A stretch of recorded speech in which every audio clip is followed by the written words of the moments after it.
Alrededor de los años 2000, en Mérida aumentó la demanda por bienes raíces. Esto se debido a la calidad de vida que tenían los yucatecos y a la seguridad respecto a otras ciudades, aparte de una gran área sin explotar para la expansión urbana.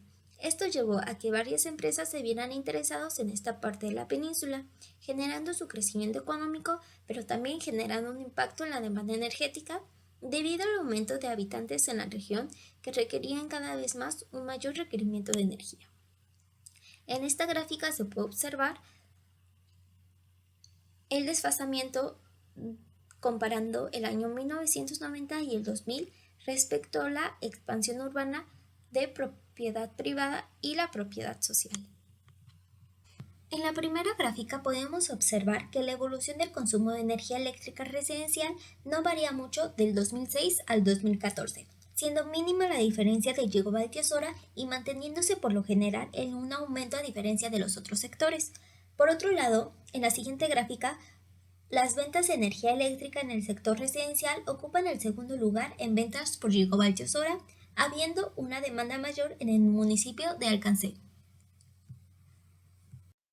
Si bien crea problemas que no están relacionados directamente al consumo o a la generación de la misma energía, como el crecimiento poblacional en Mérida que provocó una gran deforestación, en la que se estima que ya se ha devastado entre el 30 al 40% de las selvas de la península de Yucatán, y en el que cada año se pierde 20.000 hectáreas de selvas.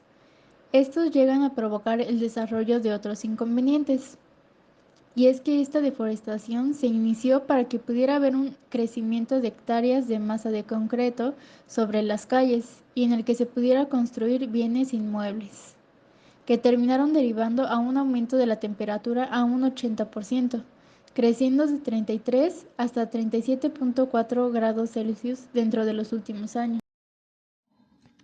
Además, en consecuencia a esta creciente construcción de casas, varias se llegan a encontrar abandonadas tras su creación masiva al quedar rezagadas en localidades en las que se llega a carecer de los servicios básicos como de luz o agua, principalmente en las periferias de una ciudad o al menos dentro de la ciudad de Mérida se encuentran ubicadas 12.215 en estas condiciones, según reporta la Secretaría de Desarrollo Agrario, Territorial y Urbano, o también conocida como SEDATU.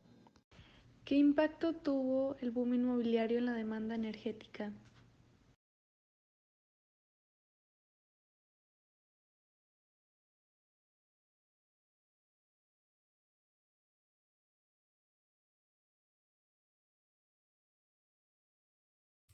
¿Cuál fue el causante de este insuficiente aporte energético?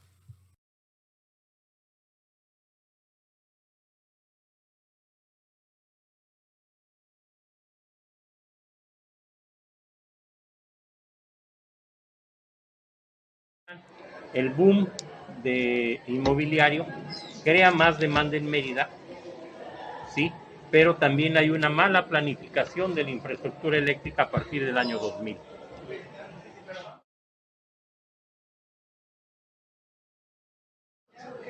Se construyeron unas centrales que no cumplieron a cabalidad su propósito porque no había suficiente gas.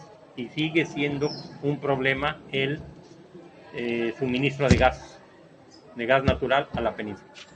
¿Cuál fue la primera empresa en distribuir este tipo de energía? El suministro de gas no es como el gas LP, que se puede comprimir y se licúa, sino el gas natural.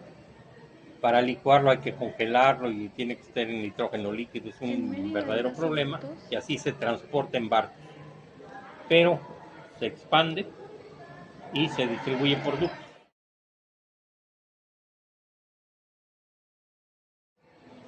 Mayacán se llama la empresa que construyó el gaseoducto y es subsidiaria de Gas de Francia. Ya Gas de Francia se retiró de México, pero en ese momento todavía. En algunas ciudades tienes una red de distribución de gas. Acá en Mérida, en ciertas zonas hay, ¿Qué problemas pueden pero la presentarse industria tras está una pidiendo sobredemanda energética? suministro de gas. Por ejemplo, en la colonia ¿Cómo se llama esta cosa? Está arriba la García Quinerés, es el no es Porvenir. Bueno, hay una zona en que la gente se está oponiendo en que pasen un ducto de gas natural por enfrente de su casa, ¿no? Que no tiene mayor problema, o sea, las redes son seguras.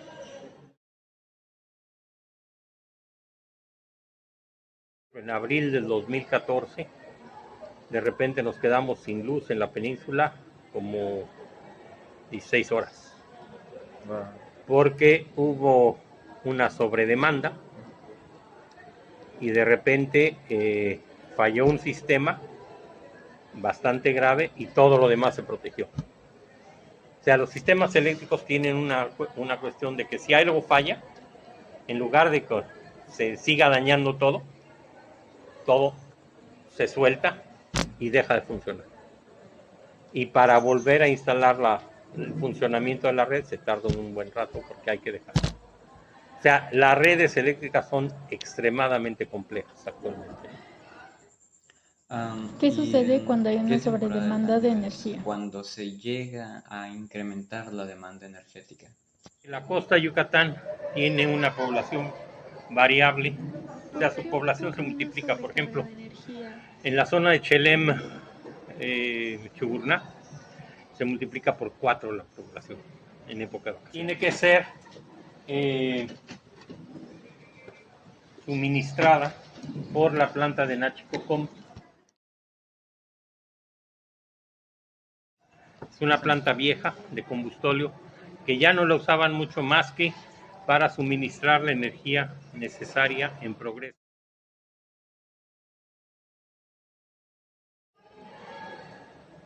Uno, no se le ha dado el mantenimiento adecuado y tiene que crecer. Entonces la red está bajo, digamos, estrés, porque si yo tengo una línea Entonces, acá y ¿cómo tengo son las 10 pérdidas casas, al aumentar la ya no cantidad tengo de 10, energía? tengo 15, pero muchas veces esta línea no la cambio, porque no tengo dinero con qué.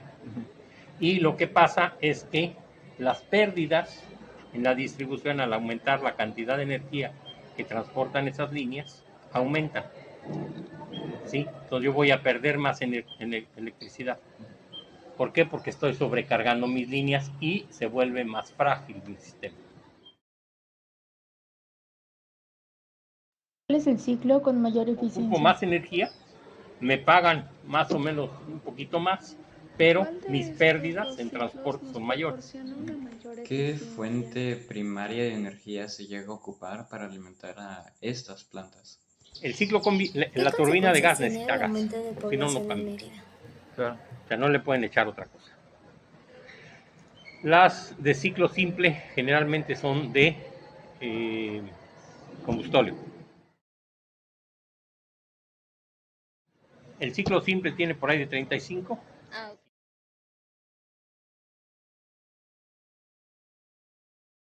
El ciclo combinado tiene por ahí de 60, 65. En grandes rasgos, ¿no? Ahora, al aumentar la población, aumenta la demanda de energía. Sí. Porque, por dos cosas. Por un lado, aumenta la población y cada quien tiene un consumo de energía. Pero también a nivel de la ciudad aumenta la temperatura en lo que se llama las islas de calor.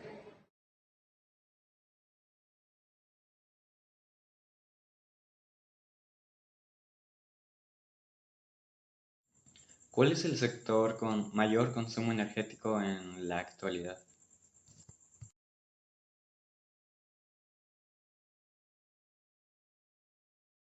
El sector que más está creciendo en cuanto a consumo de energía actualmente en el mundo es la refrigeración.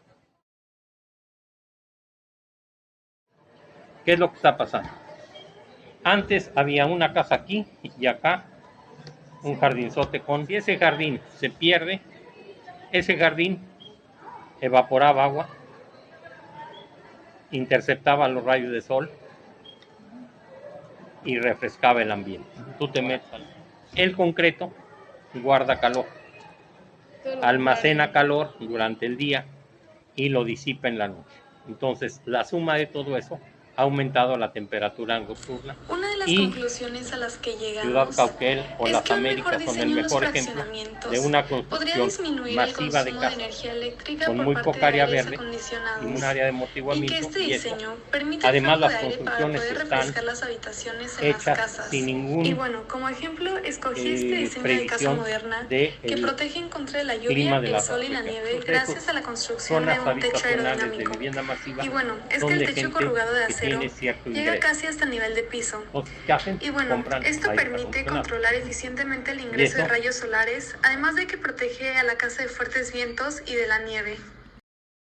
Es que se aumenta el número de áreas verdes para poder disminuir la temperatura. Y bueno, esto lo abordamos de dos distintas maneras.